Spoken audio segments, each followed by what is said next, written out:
Bismillahirrahmanirrahim. Bapak Ibu sekalian, waktu sholat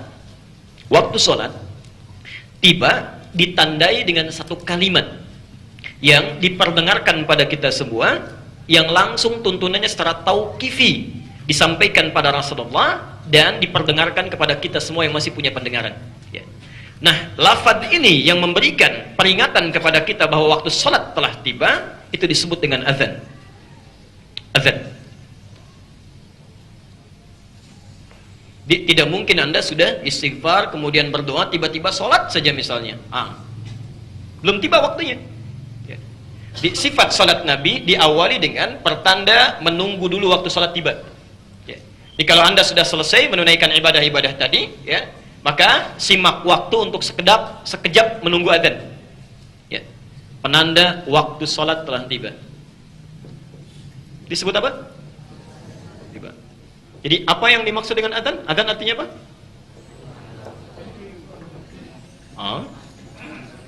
Adzan artinya apa? Baik. Sekali lagi, adzan artinya apa? Oh, Allahu baik. Kalau secara bahasa, ya, kalau Anda buka kitab fikih, selalu ada dua pengertian. Misal, salat artinya apa? Selalu as-salatu lughatan, secara bahasa, etimologi. Ya. Baru yang kedua terminologi, istilahan. Adzan secara bahasa itu artinya telinga. Telinga. Dari kata udhun. Seakar dengan kata udhun.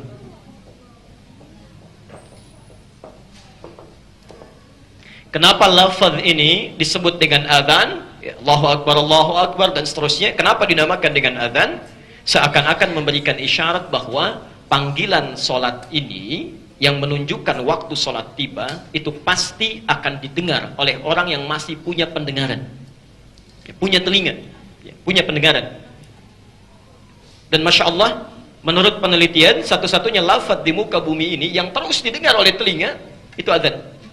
24 jam tidak selesai, terus berputar. Ya. Coba antum lihat deh, ya, sekitaran Bekasi ini saja.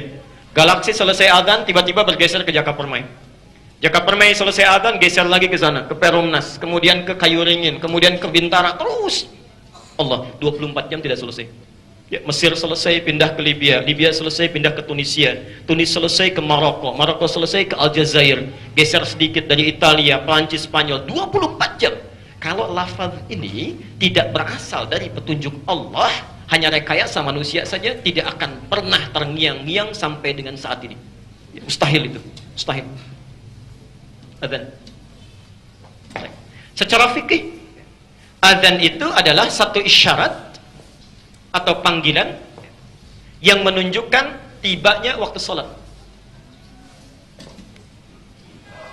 Jadi kalau Anda misalnya sudah mendengar suara adzan, sudah ditangkap, didengar oleh telinga kita, itu menunjukkan waktu sholat telah tiba. Baik.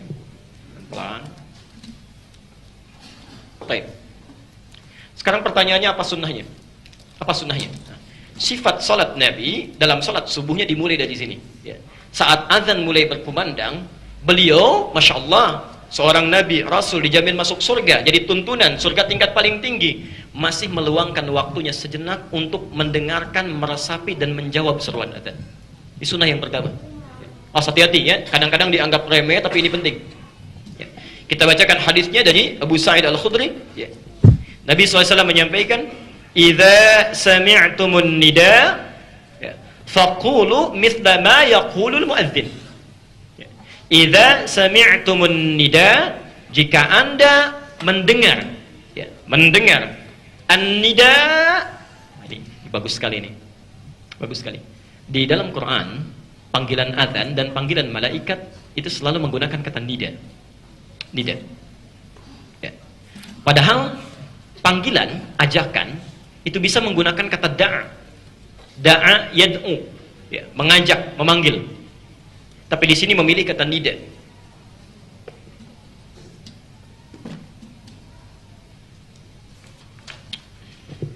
Pertama da'a.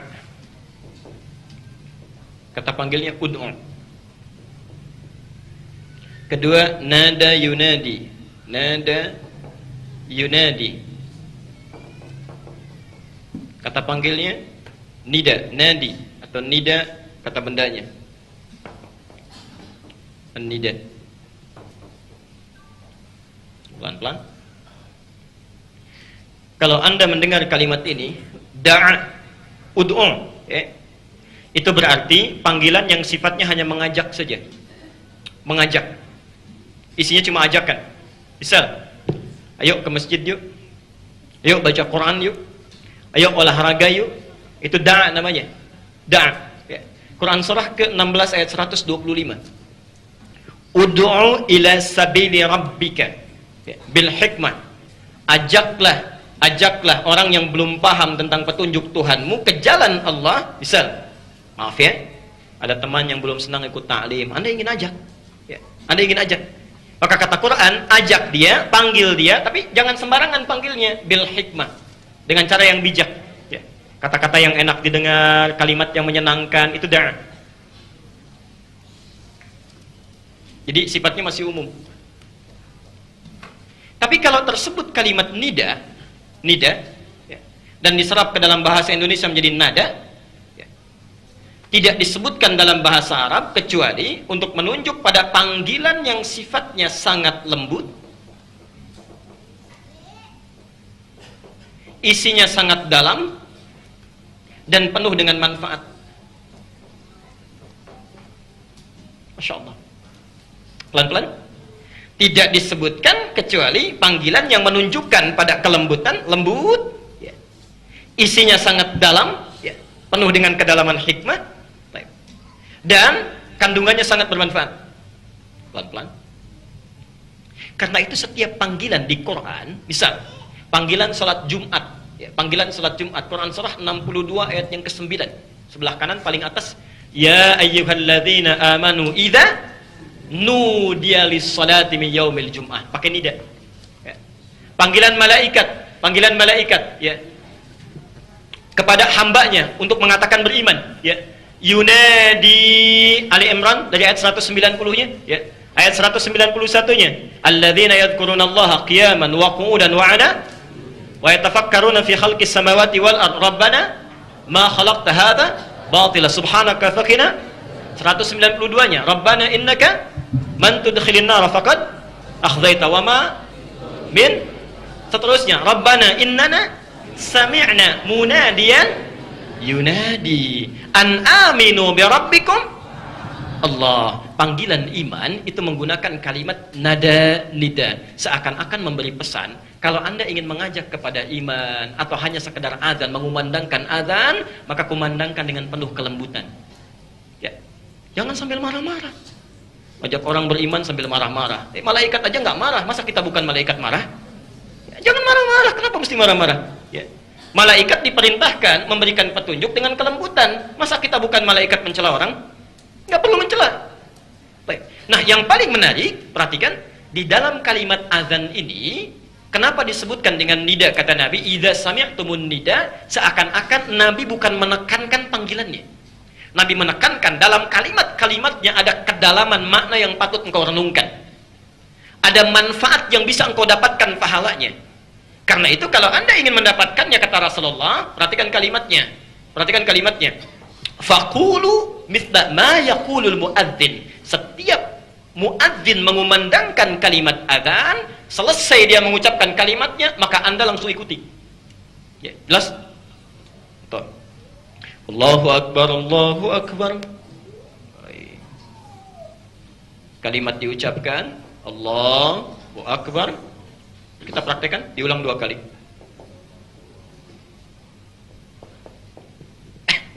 Saya akan agak pelan. Perhatikan, rumusnya kata Nabi, fayaqulu mithla ma yaqulul muadzin. Setelah muadzin mengatakan satu kalimat, kemudian kita ulang. Di sunnah Nabinya bukan ngobrol, bukan diskusi. Ini maaf, Anda yang sudah belajar, ketika nanti adzan dikumandangkan, mau zuhur, mau asar, saat dikumandangkan, kalau ingin dapat manfaat dari adzan, dapat pahalanya, ingin meningkatkan imannya, ayo respon, jangan ngobrol. Ini muadzin sedang sibuk memberikan petunjuk kepada kita dengan izin Allah, Anda malah bicara, nggak akan dapat. Jelas di sini? Baik. Satu, kata Nabi, begitu diucapkan, kita ulang. Allahu Akbar, Allahu Akbar. Apa yang kita ucapkan? Ulang. Karena kalimat hadisnya mislama yaqulul muadzin, seperti yang diucapkan oleh muadzin. Satu. Begitu Anda mengucapkan kalimat ini, itu kebaikan bukan? Amal soleh bukan? Berpahala tidak? Berapa pahalanya? Quran surah 6 ayat 160. Sekarang udah pada pinter ya. Cepat jawabnya itu. Kita selalu bersama Al-Quran dan Sunnah insyaallah.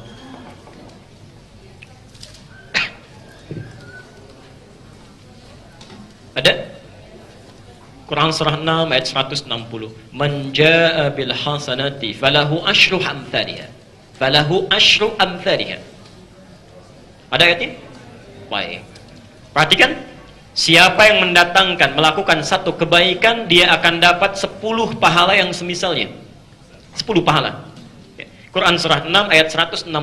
Jadi ketika muadzin mengatakan Allahu Akbar, lalu Anda ucapkan Allahu Akbar, Masya Allah, Anda dapat 10 poin. Ya. Jadi kalau Anda misalnya diperdengarkan, Allah ingin kasih pahala nih, sudah Allah siapkan, begitu mau diberikan Allahu Akbar, Anda ngobrol. Misal, kok telepon kemarin belum dibalas? Misal. Itu Anda sedang kehilangan 10 pahala. Ya. Karena ketika muadzin mengatakan asyhadu an la ilaha illallah, kesempatan yang tadi sudah hilang. Ya. Jadi ada orang mau diberikan pahala, dia nggak mau. Maka dari itu kata Nabi, kalau Anda ingin mendapatkan manfaatnya, begitu diucapkan Allahu Akbar, 10 sudah diberikan. Mau tidak? Ada orang yang tidak mau. Jangan ikut-ikutan. Ya.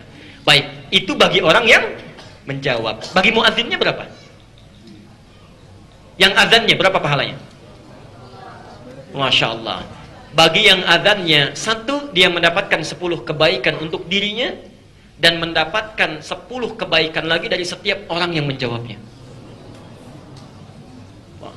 Jadi kalau ada di masjid 500 orang, maka muadzin ketika mengucapkan kalimat itu dijawab oleh orang 500 itu, maka dia mendapatkan 5.000 pahala kebaikan. Dari yang ada di masjid saja, belum yang ada di tempat rumah lain, belum ada pedagang yang di pasar mendengar itu langsung tergerak untuk datang. Itu baru manusia, belum jin yang mungkin dengar, belum malaikat yang menyaksikan. Allah, berapa pahala yang sudah disiapkan. Ya. Karena itu nanti dalam hadis Hasan Sahih riwayat At-Tirmidzi, ada satu bukit yang sudah dipersiapkan khusus untuk para muadzin ketika hari hisab tiba. Bukit itu lebih wangi dibandingkan dengan minyak miskit za'faran. Ya, minyak wangi yang paling harum yang berada di muka bumi. Itu khusus untuk para muadzin. Ya, Masya Allah. Apa dalilnya? Hadis Muslim nomor hadis 1893.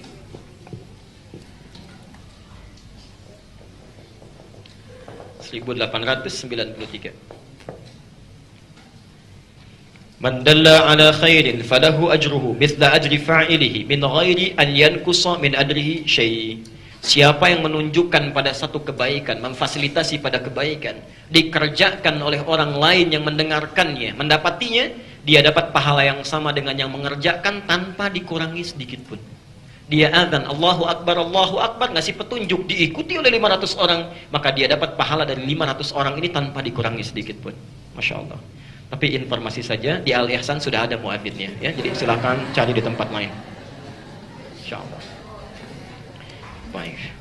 Jadi kalau sudah tiba waktu sholat, muadzin tidak ada, jangan saling dorong-dorong. Bapak aja, saya kebetulan sedang ada masalah. Cari masalah ya. Sudah Anda sholat, tunaikan. Ya, pahala sedang akan dikasih nih. Ya, kamu kurang pahalanya, cepat. Ya, Allah itu alihkan kepada yang lain supaya Anda yang dapat. Ya, jadi jangan, tidak perlu merdu lah. Ya, yang penting ada sedikit kesesuaian lah ya. Baik. Baik. Ya, teruskan. Oh maaf, sebelum kesini kita satu lagi. Tadi untuk mendapatkan manfaat pahalanya itu dijawab. Tapi ada satu hal yang penting untuk kita ketahui yang pernah dilakukan oleh Ali bin Abi Thalib. Ya. Dan ini diresapi oleh Abu Bakar. Masya Allah. Kalau kita ingin mendapatkan kekhusyuan dalam kalimat-kalimat yang dilafadzkan baik di Quran, di hadis ataupun kalimat nida, maka satu yang penting bisa kita lakukan adalah memahami kandungan bacaannya. Memahami kandungan bacaannya itu yang paling penting. Ya. Quran surah ke-9 ayat 122.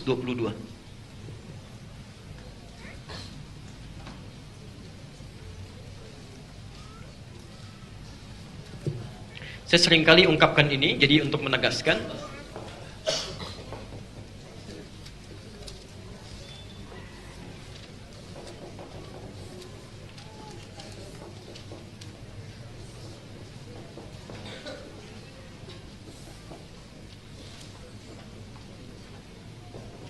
Ya.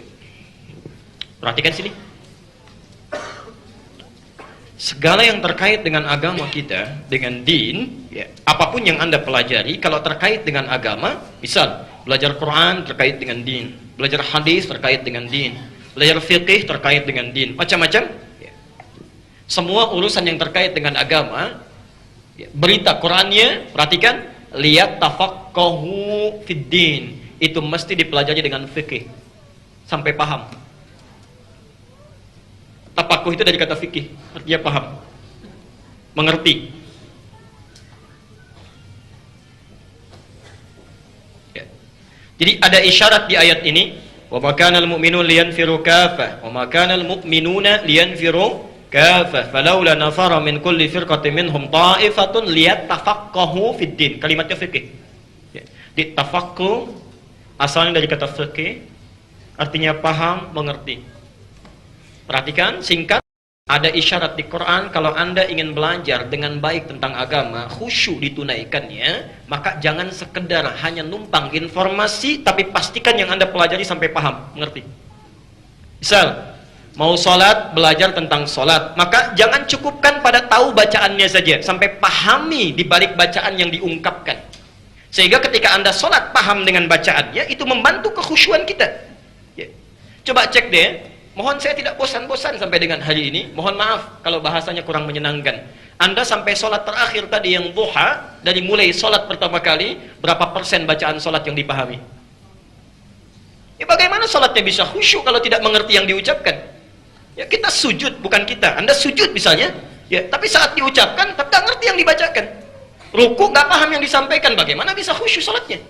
Ya, tidak mudah. Karena itu dalam setiap ilmu-ilmu agama pasti bahasanya fikih. Ada buku tentang sholat, pelajarannya disebut fikih sholat. Zakat, fikih zakat. Haji, fikih haji. Nah, sekarang perhatikan.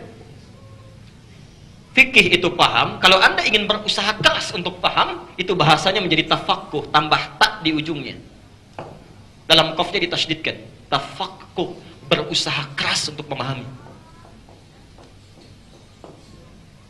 Jadi maksudnya, setiap Anda belajar ketentuan tentang hal terkait dengan din kita, usahakan sampai paham.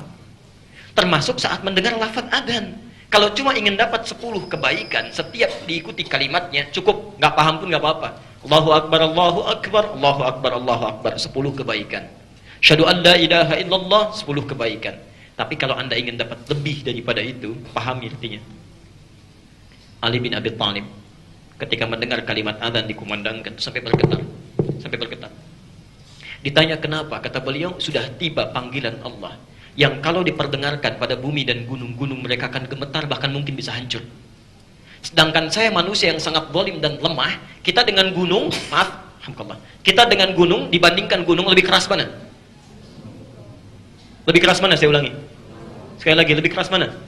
Kalau tidak percaya, pergi ke gunung, pukulkan tangan kita tuh. Ya, kalau gunung yang sakit berarti kita lebih keras. Kalau tangan kita yang sakit berarti kita lebih lemah. Lebih tinggi mana? Gunung. Ya, makanya ada peribahasa dalam bahasa Arab, orang sombong itu orang yang seperti naik ke atas gunung.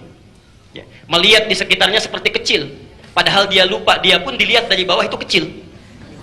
Ya, orang sombong itu orang yang seperti naik ke atas gunung, lalu melihat ke bawah, semuanya kecil, dia sendiri yang tinggi. Ya, dia lupa bahwa orang yang di bawah melihat dia pun kecil. Ya, itu yang unik tuh. Ya, itu yang unik. Nah, Ali mengatakan, gunung saja yang kuat bisa gemetar, masa saya yang lemah tidak gemetar? Ada apa di balik kalimat itu? Nah, yang paling luar biasa jawabannya ada pada saat Abu Bakar mengucapkan kalimat ini dalam sholat. Saat takbir pertama kali, Allahu Akbar. Kalimat apa yang diucapkan? Takbir pertama kali disebut apa? Apa yang diucapkan? Tahu dari mana? Abu Daud nomor hadis 817.